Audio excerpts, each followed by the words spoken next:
Je m'appelle Louis Duroul, je vais avoir le plaisir d'animer cette keynote. Au secours, ma prof est une IA. Mais est-ce que c'est vraiment un cri d'alerte? Est-ce que c'est vraiment un cri de peur? J'ai une double casquette.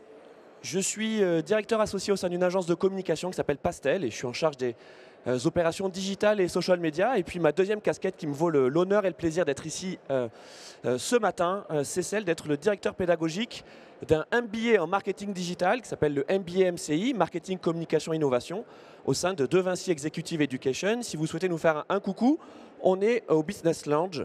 On aura plaisir à vous accueillir. De quoi on va parler? Bon, on va parler d'IA, mais je pense que vous avez compris que c'était un peu le sujet incontournable de cette Madi Keynote, mais également de l'année 2024. C'était déjà le cas en 2023. On ne va pas faire de science-fiction. Voilà, je pense que tous les auteurs de science-fiction sur les 50 dernières années ont prédit un futur plutôt sombre hein, quand même. Donc, ce n'est pas l'objet ici. On va parler de la réalité, on va parler de ce qui se passe aujourd'hui et de l'IA au service de la pédagogie, au service de la formation et aussi de la révolution des ressources humaines. Alors, on ne va pas parler d'école, on va parler de l'éducation nationale, déjà parce que je ne suis pas légitime. Ce n'est pas mon sujet, donc je sais que peut-être certains d'entre vous se disaient « oui, on va parler d'éducation nationale, on va taper sur les profs, on va taper sur les enseignants ». Non, ce n'est pas l'objet de cette keynote. On va plutôt parler de la formation pour les professionnels, les étudiants de l'enseignement supérieur et puis vous aussi, comment on va se former, comment on va aussi être aiguillé vers les bonnes compétences. Ça y est, j'ai prononcé le gros mot. Compétences, c'est un gros mot. Voilà, on veut nous manger à toutes les sauces. On ne sait plus vraiment ce que c'est les compétences. On nous dit alors, il y a les compétences dures, il y a les compétences douces, il y a les hard skills. Alors c'est quoi les hard skills, les soft skills? Vous avez certainement, comme moi, lu toute la littérature sur le fait que les soft skills font leur grand retour, les RH cherchent les soft skills, on veut des gens qui savent travailler en équipe, qui sont sympas, qui sont souriants, etc., etc., etc. Eh bien, il se trouve que l'IA peut être la solution sur la montée en compétences, à la fois sur les compétences dures, ces hard skills, et à la fois sur les soft skills. Waouh! Pourquoi? Eh bien, justement, parce que l'IA peut nous aider à identifier et à combler les trous dans la raquette de la formation et de la pédagogie.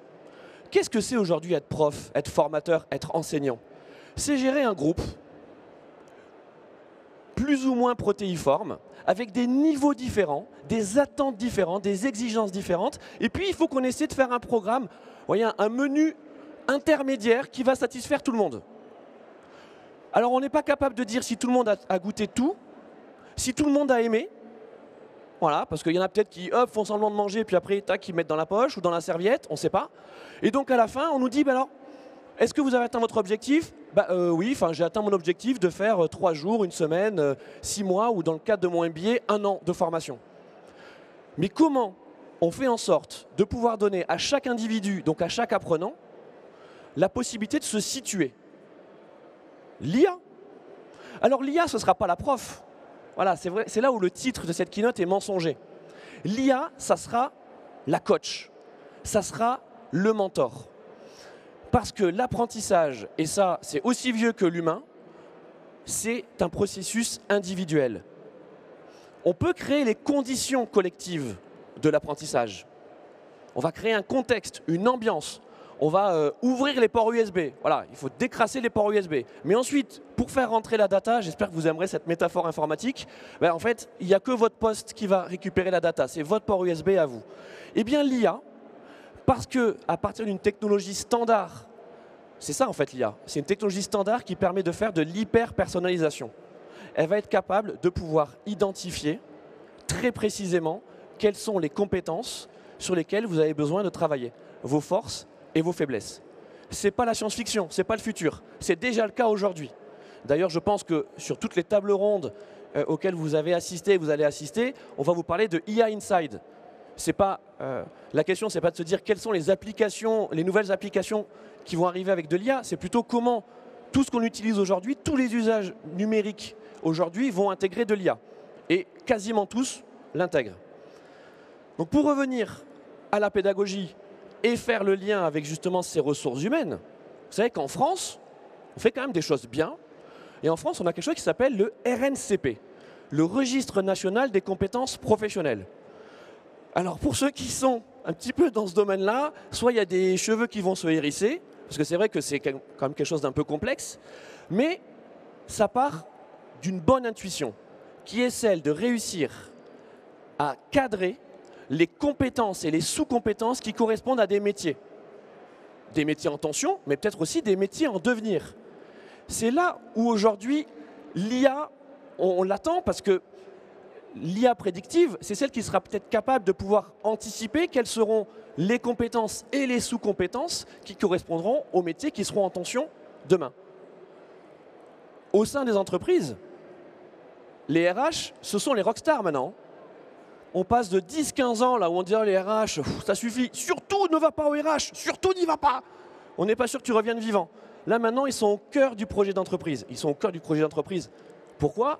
Parce que c'est l'objet de cette Madi Keynote, c'est eux qui sont les acteurs de la transformation. Dans notre cas, ils ont quelque chose qui s'appelle la GPEC. Vous savez, c'est la gestion de l'emploi et des compétences. Donc ils doivent identifier à l'instant T et aussi à l'avenir quelles seront les compétences et les métiers et les emplois dont aura besoin l'entreprise pour pérenniser son activité et peut-être aussi développer les prochaines. Je vous ai parlé du RNCP, les compétences professionnelles, donc ça c'est du côté de l'État. Je vous ai parlé de la GPEC du côté des RH. Et maintenant, je vais vous parler des écoles, des instituts de formation et l'enseignement supérieur qui, effectivement, peut aider à combler le gap sur ces fameuses compétences.